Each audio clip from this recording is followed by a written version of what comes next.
Hi everyone, Jon Mitchell here, Mayor of New Bedford, and this is another installment of the Mayor's Weekly Update. So as we have over the many months, I'll begin with a COVID update.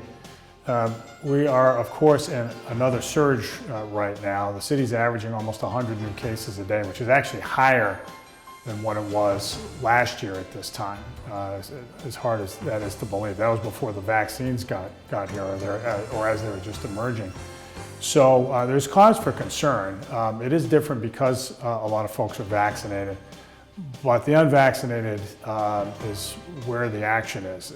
That's where the disease is being spread. Those are the people who are getting the sickest, and overwhelmingly among the folks who are dying, they are unvaccinated. So it's still very dangerous. It hasn't gotten to the point yet where it's like the seasonal flu. It's still more contagious. It's still leads to serious illness far more than the flu does. So we shouldn't be under any illusion that it's suddenly become manageable. The best way out, and you guessed it, it's to get vaccinated. And so the more people we can get vaccinated, the more people we can get boosters, the better off we'll be, especially as the next variant, the Omicron variant, arrives, and it inevitably will arrive. It is growing really rapidly around the United States, and so we just have to be aware of that as we enter into the Christmas season. So here we are coming up on Christmas. Last year, for the most part, people weren't holding holiday gatherings. They were just staying with their own family or immediate families, and that was it. There will be gatherings this year, of course, but we have to take precautions. We really have to be cognizant, first and foremost, of the more elder members of our family, to make sure that they have their booster shots before they go to a family event. The clinics are open now. They're still, just check it out on the city's website. It'll be posted on cable.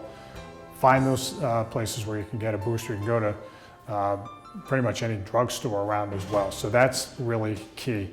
When you have the events, I mean, smaller is better than bigger.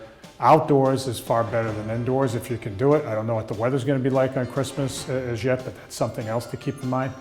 Even then, keep the rooms, if we're indoors, let's keep the rooms ventilated. That's the way to go, and we should try not to have the events for the gatherings for too long of a period of time. Those are the common sense things to do. As we're out and about shopping, if you're in public spaces, the mask is always a good idea. We haven't mandated that, but it is a good idea. It's something that I do. We hope that we'll get through in the next couple of weeks, and we'll start to see things subside, but they're not there yet. I think it's just something we have to keep in mind. The second thing I want to talk about today is you've seen a lot in the news, perhaps, about this proposal for a new charter school in the city. I oppose this proposal, and I wanted everybody to know why.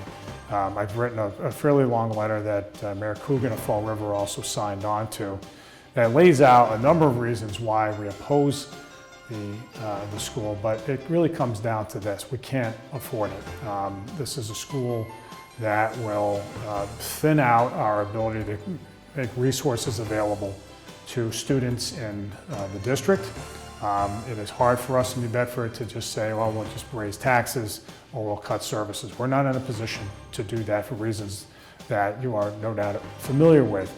So, but that's what this charter school will do, and it's hard to justify. They're proposing the same kinds of programs that are already available to students here in New Bedford, and we're a district that has seen considerable progress over the years. When I got into office, 58% of the students at New Bedford High School graduated in 4 years. Now it's 88%, one of the biggest jumps anywhere in the United States. So this is a school district that has worked hard to get better. It's one that I have proudly sent my own 3 girls to, and it's one, frankly, whose work we don't want to compromise by virtue of the introduction of a new charter school. So there's a lot more to say on this charter school. Discussions can get really complicated, but the bottom line is it puts us in a much more difficult position to provide the services that we need to provide to students in our district schools. The last thing I just want to say is just a word of good news. I just want to thank the Lieutenant Governor, Karen Polito, for her work in championing a grant that we received from the state.